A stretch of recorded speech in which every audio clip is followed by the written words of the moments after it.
মানুষ সে আল্লাহকে ভুলে গেছে। যে আল্লাহ রাব্বুল আলামিন এখন জানেন যে আপনি কতদিন বাঁচবেন, জীবনে কি করবেন, কোন দিন আপনি কোন কোন বেলায় কি কি খাবার খাবেন, কোথায় কোথায় আপনি কি কি পাপ করবেন এবং কোথায় কোথায় আপনি কি কি পুণ্য করবেন। আল্লাহ পাক এখনই জানেন। আল্লাহ পাক জানেন আমাদের মধ্যে এখানে বসে থাকা প্রত্যেকটা মানুষ কে কোথায় কিভাবে মারা যাবে,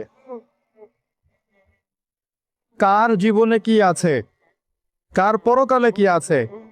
আমাদের এখানকার মানুষদের মধ্যে কে কবরের প্রশ্নের উত্তর দিতে পারবে, কে পারবে না, আল্লাহ এখনই জানেন। আল্লাহ পাক এখনই জানেন, এই মুহূর্তেই জানেন যে আমাদের মধ্যে কয়জন মানুষ এখানকার মধ্যে জান্নাতে যাবে। আর জান্নাতে যাওয়ার কোটি কোটি বছর পরে ওই বান্দারা কি কি নিয়ামত ভোগ করবে, আল্লাহ পাক এখনই রাইট নাও সেটা জানেন।